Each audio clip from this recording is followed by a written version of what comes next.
de faire cette vidéo pour vous montrer une grosse erreur qui m'a coûté cher. C'est une analyse que j'avais effectuée et qui m'a fait perdre mon compte de 5 dollars. Donc, j'ai décidé de vous montrer cette analyse pour vous montrer l'erreur que j'ai faite et la leçon que j'ai apprise et après cette erreur en fait. Donc, et je vais vous montrer plus rapidement l'analyse que j'avais effectuée. Donc, vous allez voir que c'est l'actif, c'est le flip 5 et on est en H4. Donc, et j'avais vu qu'en fait le marché était dans une tendance baissière, Donc, vous-même vous pouvez le voir directement parce que j'ai tracé cette trend line. Quand j'ai tracé la trend line ici, j'ai vu que le marché a touché un point ici, a touché ce niveau-là et a touché un deuxième niveau ici et encore le marché a remonté encore pour retester cette zone ici. Donc, comment j'avais repéré mes entrées, j'avais vu que ici, bon, j'avais placé cette ligne ici, ici aussi. Donc, un instant, tac, cette zone là ici aussi. Donc, ce qui veut dire que forcément, quand le marché a touché ici un impact, deuxième impact, troisième impact, forcément, moi, avec ma stratégie de support et résistance, donc du coup, troisième retest, je dois venir chercher un sell dans cette zone quand le marché va retester.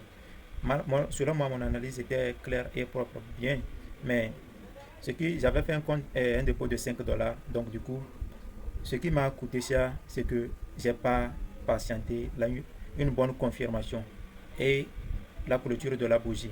Sûrement, c'est cette bougie, quand vous voyez cette bougie là, c'est cette bougie qui m'a vraiment manipulé et que quand je suis rentré en même temps, on m'a fait out. Le marché m'a vraiment laissé tomber. Du coup, le marché est remonté encore avec une bougie, deuxième bougie, troisième bougie, quatrième bougie avant de clôturer cette bougie rouge. Normalement, ça devrait être mon entrée.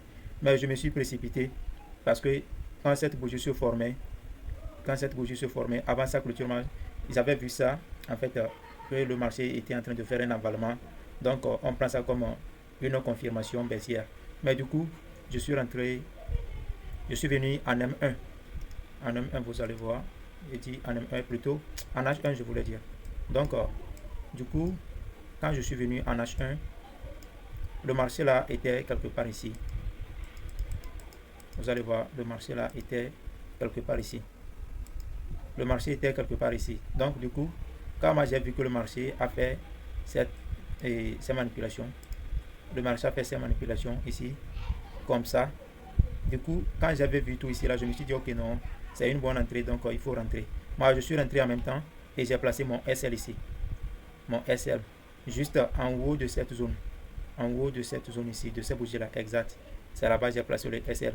Mais finalement, quand je suis rentré, le marché est revenu jusqu'à ce que ça m'a fait sortir. Vous voyez là où la bougie était venue.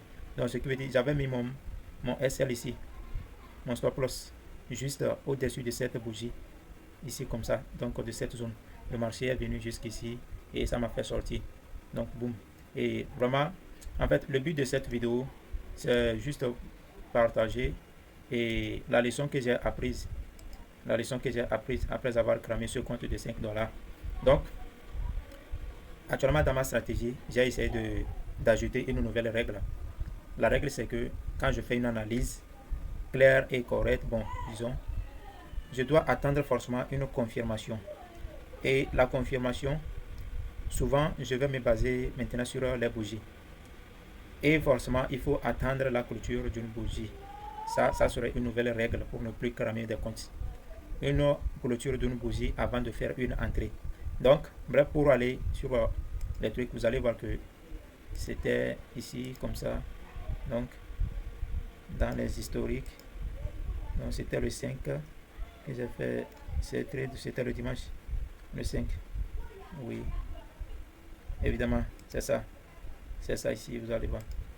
Donc, c'est ça ici, j'avais pris ce trade, le flip 5, celle, et ça m'a fait moins truc en même temps où je suis parti, j'ai cramé ce compte immédiatement.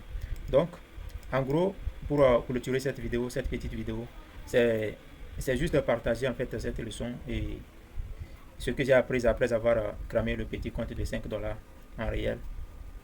et partager aussi la leçon que j'ai apprise. Après avoir cramé ce petit compte. Ouais. Mais ce qui est plus intéressant aussi, et disons pour la deuxième partie de cette vidéo, du coup, quand j'avais cramé ce compte dans cette zone-là ici, en fait, j'ai fait comment? J'ai patienté, j'ai vu que vraiment le marché, forcément, ça allait. J'avais espoir parce qu'il y avait une zone ici. Regardez. Regardez cette zone-là. Un instant. Cette zone. Bien, disons, je prends ceci. Vous voyez cette zone-là ici. Avec ce qui se fait voir ici. Donc, forcément, il y a un autre bloc ici. Donc, je me suis dit, c'est une résistance. Donc, le marché va venir ici, va forcément faire quelque chose. En même temps, j'ai patienté. J'ai patienté la clôture de cette bougie. Cette bougie également. 1, 2, 3, 4, 5 en même temps. C'est dans la nuit. Je voulais dormir. Je me suis dit, il faut que je fasse des vérifications pour voir est-ce que le marché a réagi sur ma zone là, ma zone d'entrée là ici. Et vraiment, je suis rentré, j'ai vu que la clôture de cette bougie fait quelque chose. J'ai patienté en même temps, j'ai pris le trade et j'ai serré le SL ici avec un compte de 10 dollars que j'ai essayé de déposer immédiatement. Donc, évidemment, quand j'ai fait l'entrée ici, vraiment, vous allez voir que le marché est rentré. Le marché a coulé en même temps. Ça scelle.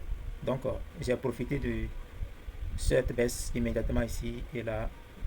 Donc, j'ai profité un peu donc, pour quand même retrouver mes 5 dollars de profit. Donc, ici, de cette zone ici, je suis sorti avec un profit de 7 dollars.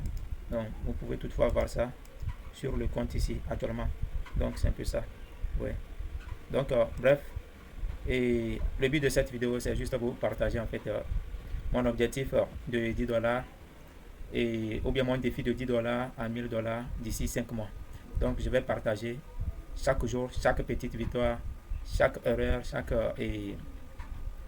évolution, ou bien chaque analyse que je vais effectuer, ou bien chaque trade que je vais faire et les analyses que je vais faire, je vais essayer de les partager et documenter mon parcours. Donc, si tu veux vraiment suivre mon évolution, n'hésite pas, essayez de vous abonner et pour qu'on puisse évoluer ensemble.